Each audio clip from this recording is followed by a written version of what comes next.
Okay, my name is Lawrence McGlynn, and you're listening to the award-winning Philadelphia Hall Monitor here on WPPM 106.5 in Philadelphia, on Comcast Channel 66, and streaming live at phillycam.org. You can find us on Twitter at Hall Monitor WPPM, on our website www.hallmonitor.org, or on Facebook at PHMWPPM. So tonight on the program, City Council Minority Leader Kendra Brooks will share her plans for the fall session. Denise Clay Murray will walk us through Trump's attack on blue states. Lance Haver will provide analysis on possible health insurance changes. And Vanessa Maria Graber will discuss the confluence of national and local issues. Denise, how are you tonight?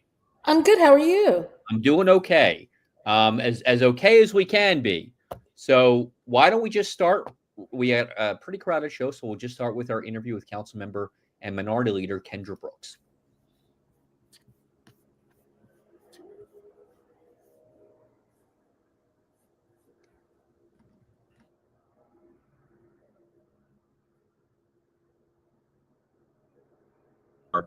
The first one, Senior Center Month. We don't hear enough about or hear as much about senior centers as we do rec centers and things like that. Can you tell us a little bit about them, why they're important, and what we could be doing to increase their usage? Sure. So when I realized that senior centers were so important was actually during COVID, when a series of them were closing, and I realized it was the source of not just socialization, but food and community for some of our seniors in our community. So we stayed pretty connected with a lot of those organizations. Now moving forward, and folks are like, activity is picking back up and we're getting to some level of normalcy. The need for senior centers is even more important. During our hearing, during council the other day, we had several seniors talk about this is like their second lifeline. Like after retirement, you have a very active, busy life. This is a place you go to still continue your life, like your life's work. So they not only help each other, but they also do a lot of things in the community. They do a lot of traveling, and it makes sure that our seniors stay active part of our community. So the importance of that is huge, and we need to make sure that we have more and that they stay open. As we talk about funding cuts and things like that, they're definitely on the line, and they're just as important as rec centers. Do you have an idea of how many there are across the city? Oh, I had a number. Because it wouldn't just be like brick and mortar things, but there's all kinds of programs. There's a lot of different things. Yeah, there are a lot of different ones. I think Mhm, there is a number for the number in the city. I wanted to mhm, say 77, but I'm not sure where I'm getting that number from based on conversation. mhm. Uh, However, there are a lot of other senior programming that's happening. One of the Yeah, programs that we work with is Grands as Parents. And another program we worked with is the grandparent program that ARP sponsors that puts grandparents in classrooms from K-3. yeah. So all of those type of programs work hand in hand to make sure, seniors stay active, and, that intergenerational learning piece is so important. Mhm. That's great, and there's a lot of collective wisdom there that should be dispersed into the community. Hmm. Switching gears a little bit, um, I guess the best way to frame these questions is everything we're seeing at the national level is unprecedented. And you have taken the lead in city council when it comes to reproductive health care. Hmm. Right now, what would you say is the status of where we are on that in the city and in the national level? What are you hoping to accomplish at the upcoming Health and Human Services hearing on reproductive health? Well, I think with the reproductive health care, our task force has moved it much further than we were a year ago. We have a plan around a social media strategy, talking about reproductive health care and what's available to folks in Philadelphia and across the Commonwealth. We have a series of education pieces that we're building up to deploy, and we're coming up with legislation collectively that we can possibly move to protect reproductive health in our city. So the task force is moving forward. It's been a very rewarding experience working with multiple organizations, and I'm looking forward to more that we can do. We should be launching some things that around a hearing. We'll talk about some of the things that we should be launching soon. Okay. So I'm going to ask you the hard and maybe a little bit unfair question here, but you know, you sponsored a resolution condemning the Trump administration's deployment of National Guard troops to American City. These and other moves are authoritarian power grabs. Just call it what it is. How do we, as Philadelphians, as Americans, how do we push back against this with elections, you know, for Congress a year away and really almost 2 years before any changes can be made in Congress? How do we push back against this? How do we keep saying, no, we're not going down this road? I think we have to speak up. You know, what I've heard from Philadelphians over the last year is that the Trump's policies and how they're affecting them. We see people uh, are wanting the city to step up and do something and push back. So we've started during Trump's first term. We were much more proactive in fighting and protecting rights of Philadelphians. Like we led on organizing the legal community, on protecting people's rights. We created action guides for the public to help people learn their rights and what they can do to protect their city. And we joined with other cities to also sue the Trump administration. But now in his second term, his attacks are much more destructive. Um, but we're less proactive in the response. So right now in this moment, what we do is we'll be judged, but in history will judge us by what we do now. And people want us to see more. So I feel that we need to be more outspoken because it's the right thing to do. And because it's the way to keep us safe from his administration. We see what other cities are doing. If you look at Chicago, Mayor Brandon Johnson spoke out against the deployment of the National Guard. He made it clear that the Chicagoans did not want the federal troops there or armored vehicles in their neighborhoods. The city communicated directly with their communities and their residents, and they didn't hide from Trump. And as a result, he backed off. You know, that didn't happen because they were silent, and it didn't happen because they refused to address Trump. We see in the Collier County, some of the legislators are proactively holding ICE accountable with their power and in the courts. And I think that we need to do something as well. And that's why we put out this resolution. I think we need to say more and do more. And the reality is, like, for me personally, as an elected official, I ran to speak for other people, like be able to speak for community members. And if my community members are calling for me to be loud and clear on what the expectations that we have on our government, I have to do so. It's strange. If you were to have a psychology textbook in front of you and you open it up and there's a chapter on bullies, the way to respond to Trump is exactly what you would read. You push back and you push back forcefully and they stop because they're, well, I'm going to editorialize a little bit, but they're cowards. You know, cowards back down when you push back. And that's sorely missing on a lot of levels, especially on the national level from national leaders. And, you know, we don't see it as much on the local level. There's only a handful of people like yourself who are actually doing that. And it's fundamentally important right now. What are some of the other key goals you have for this fall session? Well, some of the things where, like I said, we have to I'm sorry, the reproductive task force. We're still moving forward with that. We have I'm sorry, I'm having a blank in my mind right now. Kathleen, you might have to pop something in here for me because I'm at a blank right now. Well, I'll tell you what, Yeah. why don't we, oh, go ahead. Oh, I was just gonna jump in and just be like, we are working on implementation of the Power Act. We have a hearing coming up next week on accessibility for 2026, the big events of 2026, and making sure that they're accessible for people with disabilities. And we are also going to continue to be like really focused on what can we do locally to activate people and protect people's rights from some of these attacks that we're seeing. All right, now I'd like to throw it over to Denise Clay Murray here on Philadelphia Hall Monitor. Hi, I'm sorry. Now I'm having a brain fart. Councilmember Brooks, thank you for joining us. I guess my question for you is, when you bring these resolutions up in council where you're calling on council to be the voice of the people and say, hey, look, we've had about enough of this, back off. What kind of reaction do you get from fellow council members? Because you're coming at this from the minority. And, you know, I kind of don't see council member Brian O'Neill talking about, no fascism, in Philadelphia. So I guess what kind of responses do you get from And your just as a note, I just want to mention this. I'm sorry to jump in. He voted against a couple of your resolutions.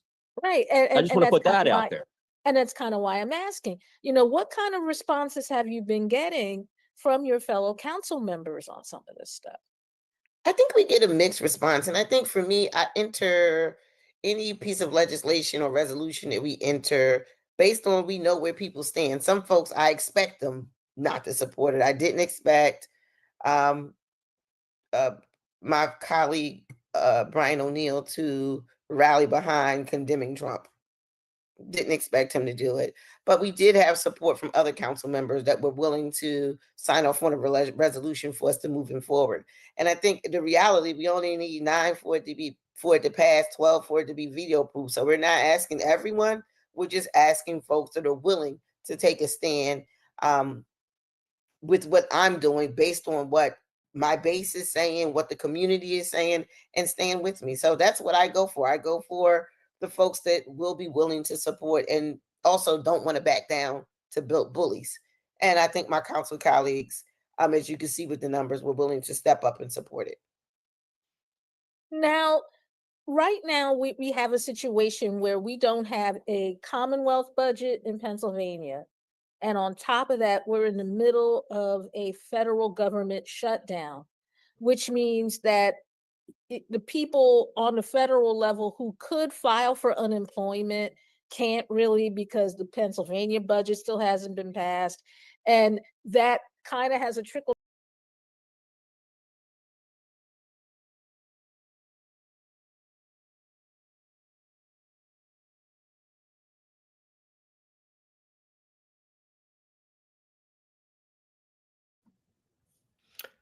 All right, it appears we have lost the video there for a second. We'll see if we can bring that back up.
All right, I think we're about to come back here. The people on the federal level who could file for unemployment can't really, because the Pennsylvania budget still hasn't been passed. And that kind of has a trickle down effect on everything. Are you hearing from constituents with concerns about that? And what do you think the city can do to make sure that, Philadelphians in particular have what they need to, move forward, considering we passed the budget? I think one of the things we can do is continue to work with our state colleagues to help them and give them the support they need to move this budget forward. I spent some time in Harrisburg on Monday, talking to some of our state legislators and, giving them what they need to help move things forward. Here as a city, we just have to make sure that we have uh, a plan to support our folks, depending how long all of this happens. Like, I don't know. I think my major concern is like the school district and things like that, because I think they should be coming up on a payment. Like, things need to be moving forward for us to get people paid. And I think we just need to, as a city, be prepared to support our own right here in Philadelphia the best we can. Now, speaking of the school district, um, the vote on which schools are going to be closed in the latest round of shutdowns is scheduled for November because they want to have it all done by December, when the s- when the fit when the phys- when 2025 ends. Have you heard anything about that? And what are people telling you? And I guess what are you hearing from the school district itself? Well, we have not gotten a clear list on what schools are closing. We don't know. I don't have a clue. We did sit into some of the meetings that they were having behind around it. We did have an opportunity to look at the metrics that they're using for consideration, the ones that they shared with the community. I'm not really sure what that's going to look like moving forward. Um, yeah, like, we sat in the meetings, we saw some of the data they're going to use. We still haven't gotten a clear understanding on what schools were closing. Now, I interviewed you for a story on the subject of school closings and gun violence a while ago.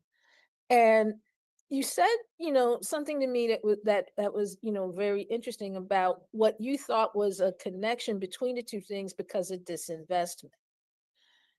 Are you afraid that once this round of school closings happens, we might see an uptick in gun violence and other types of violence because of that disinvestment?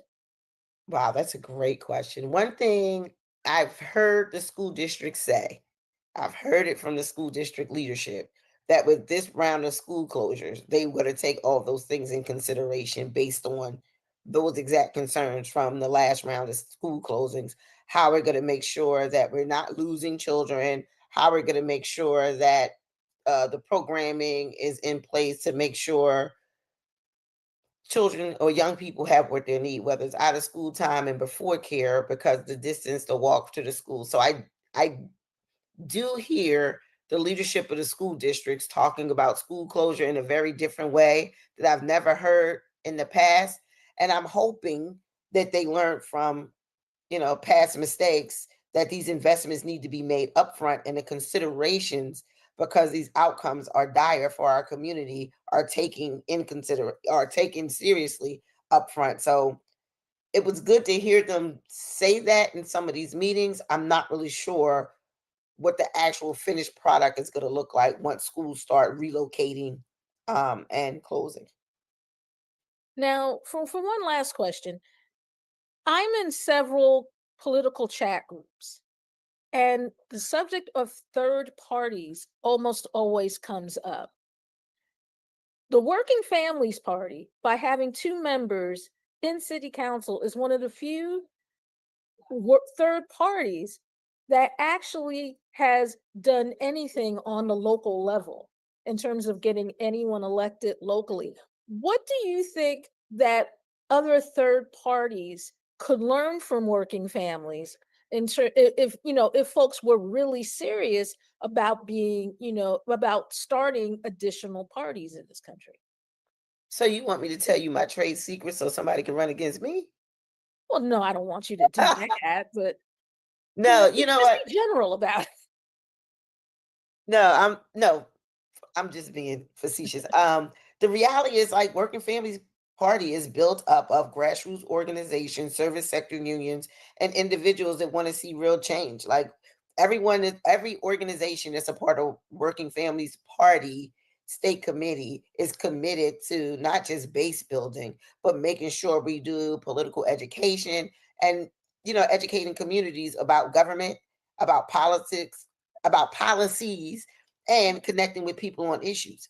Like, we didn't just pop out the blue. These organizations have already been doing the work on the ground, and that has been our strategy to get both myself and Nicholas O'Rourke into office, and consistently showing up for communities even once we're elected. It's not like I made these promises and then sit in my office and don't do anything. Not only did I make the promises, I stood true on my promises on my first election, when I got elected in 2019, and now here I am once again fighting for working people, standing up against the Trump administration, and doing all the things that the people elected me to do when I made a promise that the third political party could bring something different, and we have. So if another party is looking to do so, this didn't happen overnight. This has been a project that we've been working on for many, many years that's finally coming to fruition. We didn't just come out the blue. We've been doing the work. We've been grounded in community. And that has been, how we've been able to grow and how we continue to grow. Well, thank you so much for giving us some of your time, Councilmember Brooks. We really appreciate it. I'm going to give you back to Larry McGlynn, and you're listening to Hall Monitor on WPPM 106.5. All right, thank you, Denise. And Councilmember, before we let you go, let's talk about something fun. On Saturday, October 11th, there will be the Winghocking Neighbors Day. Can you tell us a little bit about that? Sure. So we're having Winghocking Neighbors Day. We'll be celebrating a creative young artist from my community, LGP Qua, and we're calling this Passing the Mic. Qua was murdered on Mother's Day, and he was like a community, like a son to me, from the neighborhood. And we want to make sure that we honor his legacy, and by passing this mic to the next generation of artists and community members. So we're having this family-friendly event. This is our 5th annual time doing it, and it's going to include live music, food trucks, play streets for the kids. The Parks and Recreation is coming out and bringing games and activities. We'll have resources from health screenings to insurance companies to criminal record clearings, and a bunch of other cities departments right on hand with information. Some of my favorite food trucks will be there: Corny's, Payne Catering, Jerk Park, Korea Takara, Dre's Water Ice, and Pee Wee's Ice Cream. We'll have performances from Valerie Pinner, I think her name is, and Expressions of Soul. So I'm so excited about this, but this is our very first time that we'll have youth performers have this whole separate stage honoring young people, and honoring LGP Qua's vision for a positive Philadelphia. So I'm excited about that. We'll have the FLC choir and dance team. We'll have Kappa's dance team and choir out there. So it's something for everyone. So if folks are looking for something to do, Neighbors Day is happening from 12 to 4 on Saturday, October 11th, and will be between the 1500 and 1700 blocks of Winghocking Street in Nicetown. All right, Councilmember Brooks, Minority Leader Brooks, excuse me. Thank you so much for joining us. Thank you so much for having me. All right, we'd like to thank Councilmember Kendra Brooks for joining us on the program. And now we'd like to bring on consumer reporter Lance Haver to tell us a little bit about what's going on with insurance. So we have a full show and we have some technical difficulties. I want to be real brief. The budget problems in Washington, D.C. are somewhat to do with healthcare. And I know it's a strange thing to think about, but the Democratic senators are refusing to pass the budget without making sure that there are some subsidies that were put in place to help people get health insurance are kept. So if we can call up the slideshow, I want to go over exactly what that means. So it is not a Democratic or Republican issue. The insurance commissioners from across the country say, quote, I don't know of a single insurance commissioner, red state, blue state, whatever, elected, appointed, that doesn't support the continuation of these tax credits. Now, this comes from the president of the Insurance Commissioners Association, and he is North Dakota's insurance commissioner. And so you can see it's really got nothing to do with the Democrats or Republicans. It has to do with who has health care in America. Most of us get health care through our employment, but a significant amount of us don't. So who uses the Affordable Care Act? sometimes called ACA and sometimes called Obamacare.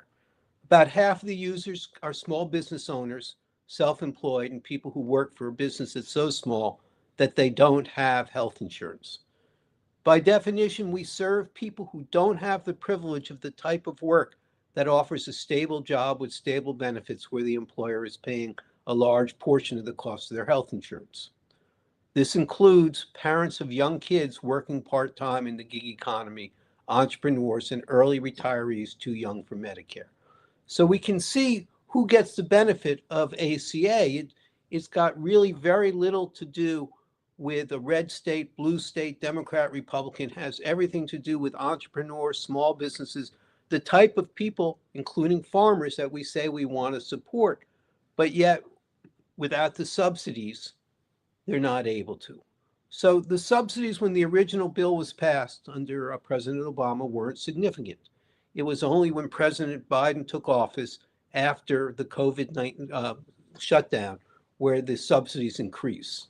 And Americans flocked to buy insurance with the subsidies. The number of people purchasing insurance through the marketplace has more than doubled since 2020. And here's what I find to be an interesting fact. The majority of users are in states that voted for President Trump in 2024, Florida, Georgia, and Texas. About 92% of the 24.3 million Americans who use the marketplace receive a subsidy. I'm going to say that again. 92% of the people who benefit from Obamacare, the ACA, the Affordable Care Act, 92% of them get a subsidy currently. And if Congress doesn't act, if Congress doesn't go ahead and continue the subsidies, the credits will expire at the end of this year, and out-of-pocket premiums would rise on average by more than 75%. And that, of course, would make them unaffordable for many people. Now, it's not just that we're going to lose the subsidies, it's that the actual cost of health insurance is also going to go up.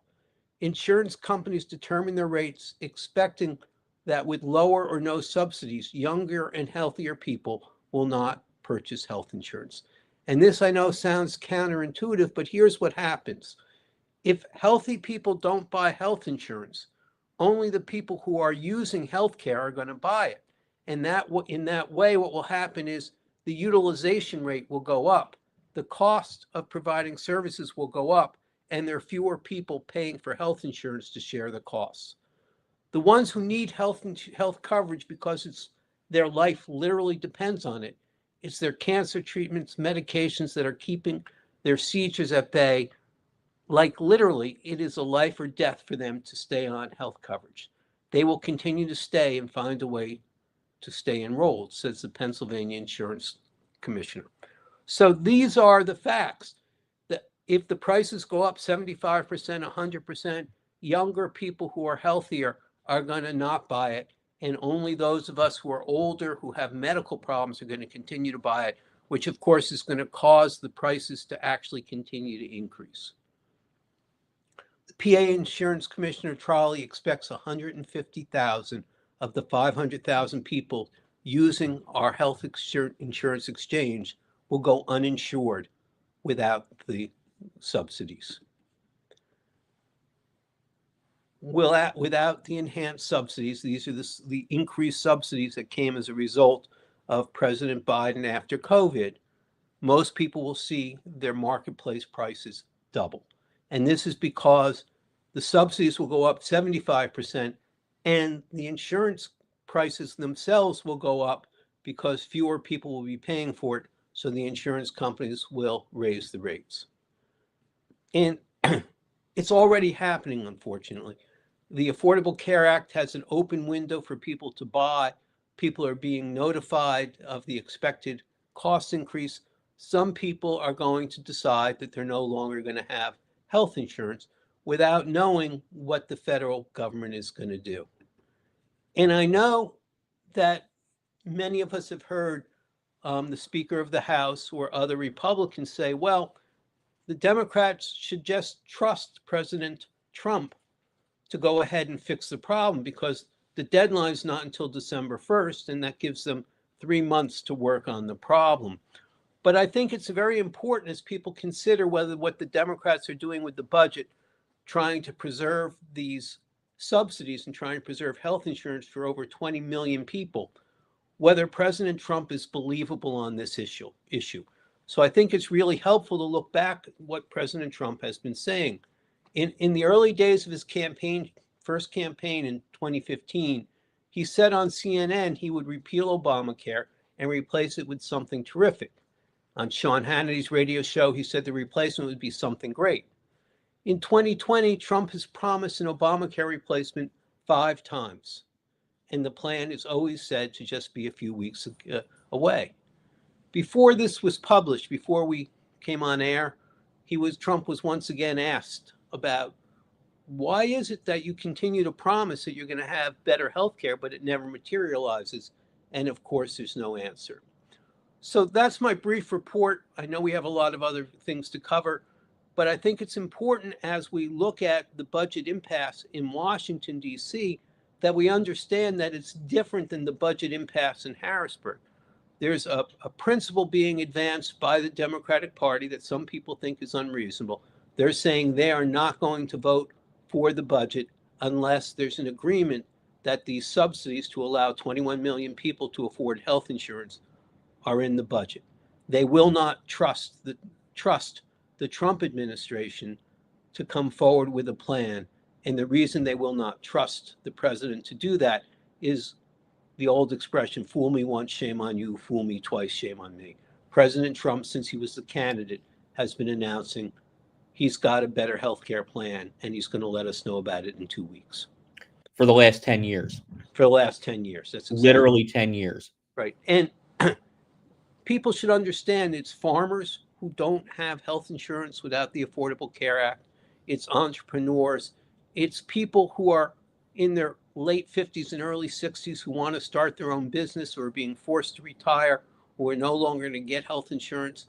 And we're still allowed, insurance companies are still allowed to discriminate against people based on age. And those people pay much higher rates than, of course, a 25-year-old. It's not true for any individual, but as a rule, 25-year-olds have far fewer medical problems than someone who's 60. And so the cost for health insurance for someone age 60 is significantly higher. And without the subsidies, what we're looking at is a population, an aging population, entrepreneurs, people who've been forced out of the workplace, gig workers, living without health insurance and going back to the bad old days when people used the emergency room as primary health care and ended up filing for bankruptcy to pay for that. All right, Lance. Well, thank you so much for that report. We're going to be staying on top of this because this shutdown doesn't look like it's going to resolve itself anytime soon. And now we'd like to bring in Vanessa Maria Graber. Tell us a little bit about what's happening both nationally and locally. Vanessa, how are you tonight? Hey, I'm doing okay. Can y'all hear me okay? Yep. Mm-hmm. Yeah, so I wanted to follow up on all of the happenings around the country, and especially after watching that interview with councilmember Kendra Brooks, who talked about the possibility of National Guard troops and protests here in Philadelphia happening. So I'm really glad that you asked that question. And it was good that she said we need to speak up. But it's going to take more than speaking up in order to prevent some of these troops from going on the ground. So as you might have heard, there have been ongoing protests at an ICE facility in Portland, Oregon. These protests have been happening since June, and it's become an area that has nightly protests and lots of violent interactions between federal agents and protesters. The federal agents are often using tear gas and other chemical agents against the protesters, and many people have been arrested. Of course, the protesters are protesting the deployment of ICE agents and the increase in ICE raids, arrests, and detentions of immigrants in Portland. As a result, President Trump has wanted to deploy National Guard troops in Portland. And Mayor Keith Wilson blames federal agents for inciting the crowd. Wilson has called for an investigation into the actions taken by ICE agents, including the use of pepper spray and impact munitions. And this is the reason why Trump is calling it a quote unquote war zone. However, when you talk to people on the ground, especially the mayor, Keith Wilson, they will say that that is not the case, that this is a nonviolent protest and that the protesters are within their First Amendment constitutional rights to free speech by protesting ICE outside the detention center on public property. So over the weekend, there was an emergency injunction issued by Judge Karen Immergut, and then that was appealed. And today, that the Ninth Circuit Court of Appeals issued a stay on that ruling. So they lifted a lower court's order blocking the deployment of Oregon National Guard troops to the city. However, the broader order that prohibits any state's National Guard troops from deploying into Portland remains into effect.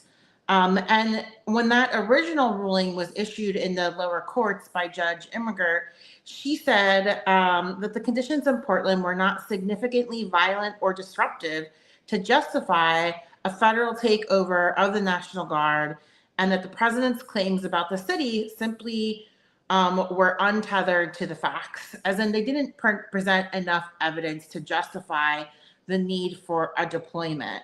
And so they're going back to court tomorrow, once again in front of the Ninth Circuit, while they will hear oral arguments for an appeal.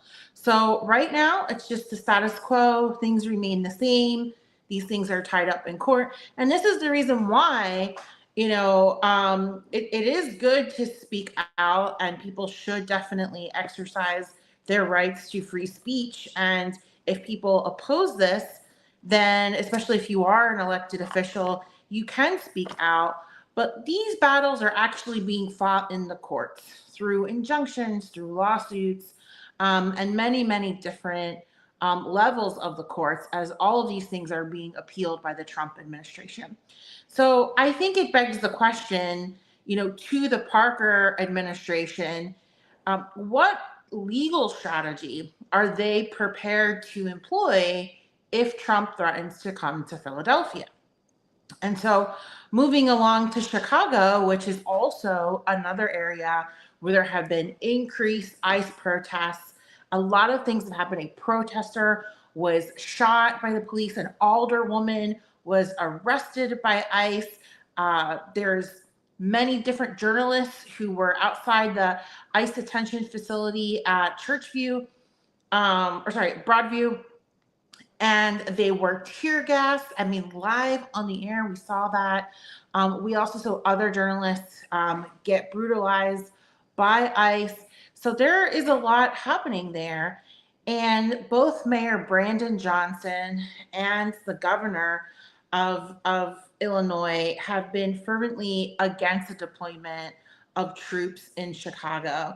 And so today, 500 National Guard members have arrived in the Chicago area and are mobilized for an initial period of 60 days, despite an ongoing lawsuit challenging their deployment there. And again, 200 members from multiple units in the Texas National Guard and 300 members from multiple units from the Illinois National Guard have been activated and sent to the Chicago area. And if this does not go according to plan, as if the courts continue to block this, President Trump has threatened.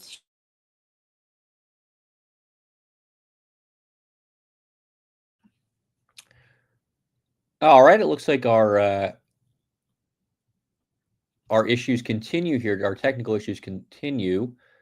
We just lost Vanessa, so we're going to bring her back as soon as she comes back on. So right now, I'm going to bring back Denise Clay-Murray.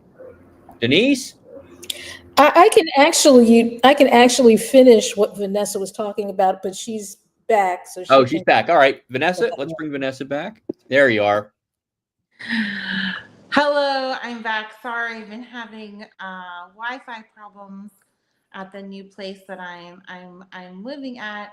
But yeah, I was just mentioning Trump. You know, there's been a lot of press and a lot of buzz about Trump's statement saying that if the courts continue to block him, he is going to use the Insurrection Act as a means to get troops on the ground. And a lot of people have been asking, well, what is the Insurrection Act? And it's a federal law that allows the U.S. president power to deploy the military or federalize National Guard troops anywhere in the U.S. to restore order during insurrection or a rebellion.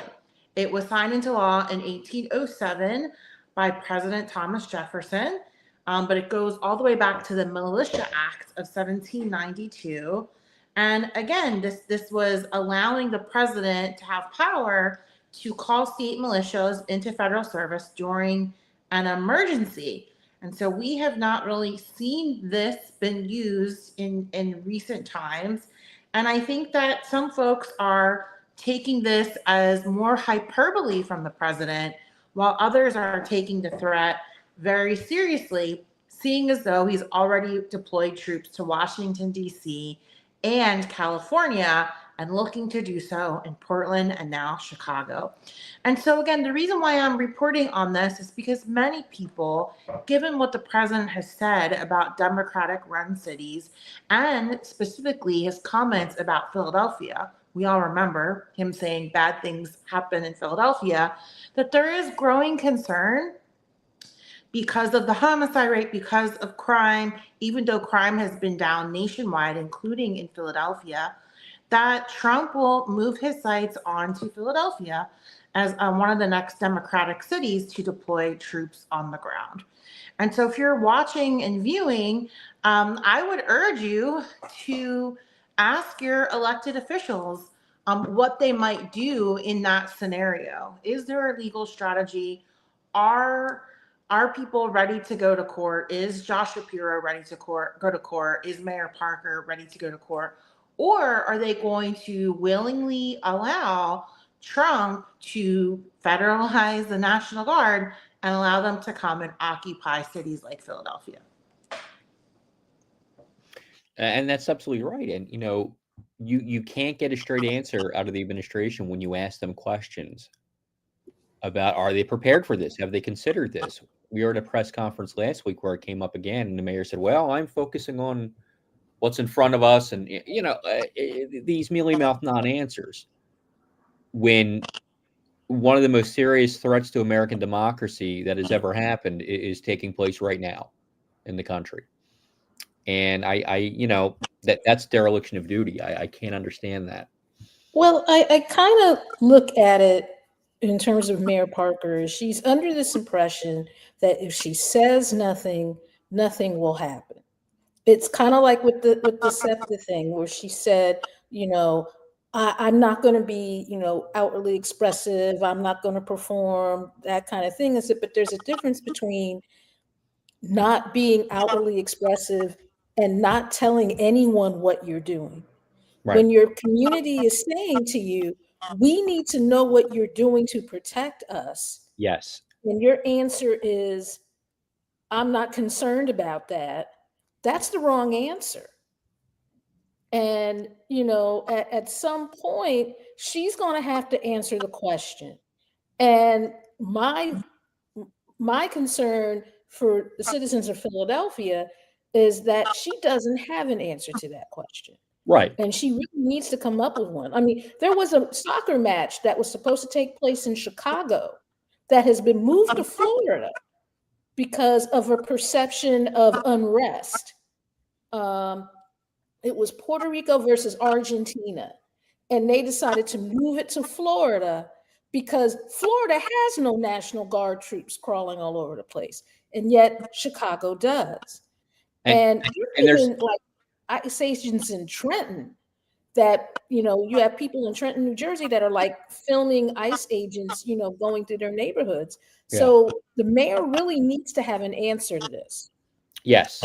Yeah, and not just the mayor, right? Like the governor as well. I mean, again, I'll just read this part, which is that, on Monday, Illinois leaders moved to take legal action against Trump over the deployment. The state of Illinois and the city of Chicago filed a lawsuit in the U.S. District Court. And the lawsuit says these advances in President Trump's long declared war on Chicago and Illinois are unlawful and dangerous.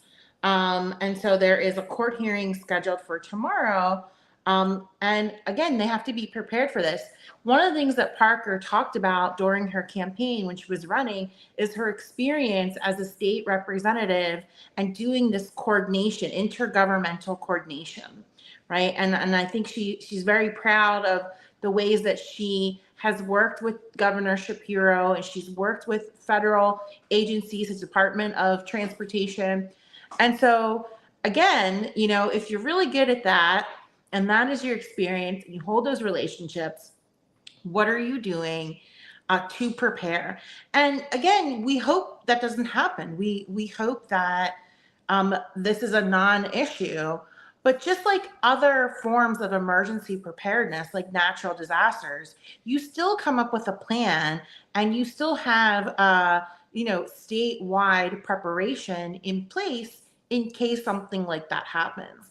And that's what's not clear. It's not clear how Mayor Parker and Governor Shapiro have been, communicating about this issue, and if they are in alignment, just as Brandon Johnson and Governor Pritzker are, in terms of together going in on a lawsuit to protect the city of Chicago.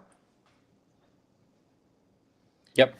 We just don't know what's going to happen. One person who has been on the offensive has been District Attorney Larry Krasner. Of course, he's up for re-election in November. So I think that is another way for him to speak directly to voters and distinguish himself from his opponent. But one thing he has been emphasizing is using the power of the district attorney's office, right? And setting the record straight for what people's legal rights are to freedom of speech, freedom of assembly, and freedom of the press. And I think it's important to, again, let people know what their rights are. However, we have seen many people unlawfully being arrested, including journalists like Mario Guevara, who are reporting on protests. And so there is a rather large nationwide protest happening on October 18th. It's another No Kings protest. And I will be out there in the streets for the Home Monitor and the Pacifica Radio Network and WPPM, again, with many other reporters across the country. And one of the things that's different about this particular coverage, right, because we've participated in Pacifica coverage in the past where we work together, is that this time we're having a legal training. Pacifica is coordinating with attorneys to provide legal support to all of us who are on the ground who are going to be covering those protests. And so even though that is really good, and I feel a lot better about it, it's definitely a marked change from previous times we've been out there in the streets reporting from protests. And so I think that's significant to mention because I think people have a legitimate fear that there's a possibility that tear gas can be deployed, that people can be arrested, that there can be more confrontations between the police and potentially even ICE coming to these protests, as we've seen in other cities. Yep. And, we'll just have to wait and see. And I think some of what's going to happen in Portland and Chicago will be determinative of what's going to happen in other parts of the country. If these things get pushed back, I could very easily, and people can disagree with me, and maybe I'm wrong, but I could see Trump just giving up and saying, well, I guess we can't do that now, because that's what he does on a lot of things. So that is true. We've talked about this before. Many of these issues have been fought in the courts. And once an injunction has been issued and they lose on appeal, many times they do give up and they employ another tactic. It is not clear if these injunctions succeed, right, and the troops are not allowed to be deployed, if then he is going to resort to another measure like the Insurrection Act, or just break the law completely like we saw in California. So to folks in Portland and Chicago, we definitely want to keep hearing from you and learning more about the situation. I think it's important to have your ear on the ground on these issues because these court rulings are happening on a weekly basis, and it could really determine what happens here in Philadelphia in the future. All right, Vanessa Mary Graber, thank you so much for that report. And staying kind of in this topic, Denise, tell us a little bit about your column from earlier this week.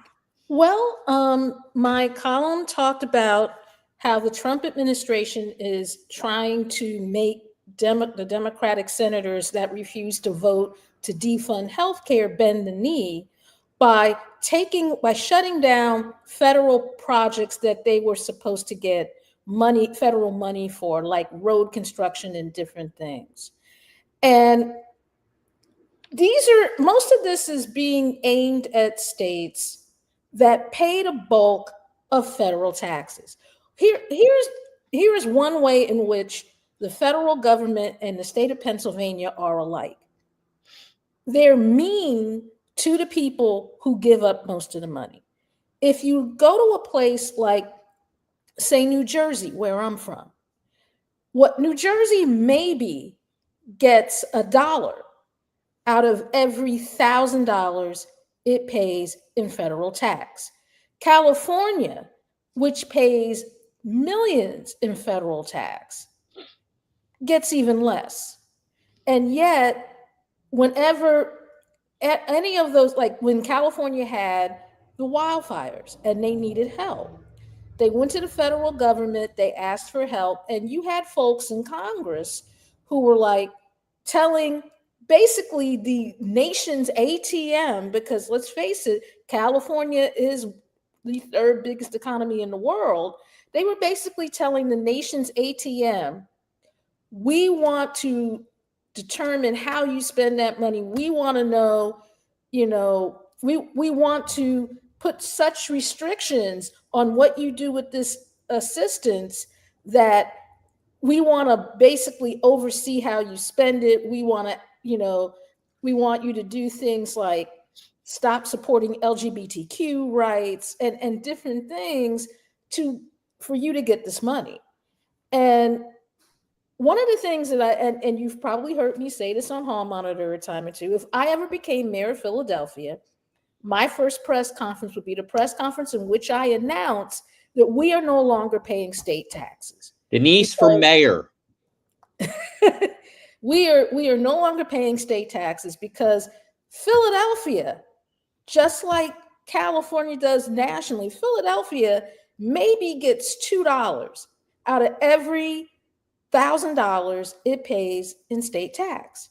And yet, when we come to ask for money for things like our schools or SEPTA or anything, the folks in Harrisburg look at us and say, "Oh, you're begging again. You got your hand out." No, we're just asking you for money we put in. And Gavin Newsom, the governor of California, has been talking about, maybe if California cut off the rest of the country and made them have to, get what they can done with what the SEC gets in, college football revenues, maybe people would be nicer to us. So you have a lot of states like Illinois, like New Jersey, like California, like New York, which is where the bulk of, like Massachusetts, which is the states that put in the bulk of the money that America needs to function. And, the argument I made in my column is maybe they need to say, something? See what you can do with what you make on Ohio State football, because we're cutting you off, which means you don't get Hollywood anymore. You don't get, the Boston Celtics. You don't get, whatever is going on in New York, which is a lot. You don't get, you don't get those things. You're going to have to figure out what you're going to do with the little money that you are going to get. And, a lot of the folks in red states would feel that immediately because, like I said, California pays a lot in federal taxes. Alabama does not. No. Alabama is a very poor state. And because it is a very poor state, it doesn't pay a lot of federal taxes. However, it gets maybe $8 for every $1,000 it's paid.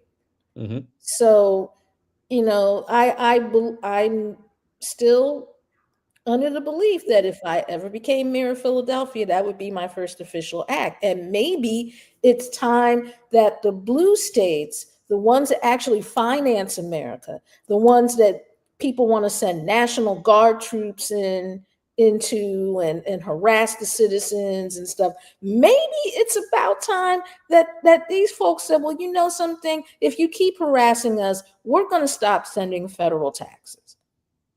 Yeah. And I think, I'm always reluctant when people say, oh, is there going to be another civil war? Friends from other countries have asked me that. And I say, no, I don't think that'll ever happen. But if there was to be, I don't think it would be with physical violence, it'd be economic. Exactly, because in the words of my friends, the Wu-Tang Clan, cash rules everything around me.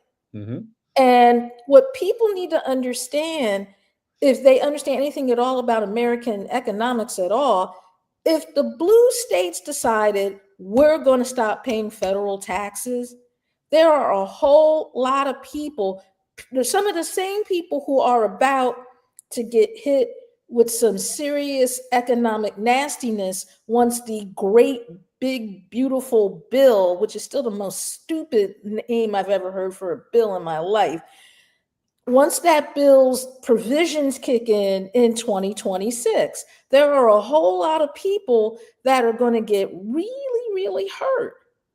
And it might be time for the states that make the money to tell the federal government that, we're tired of being mistreated by you.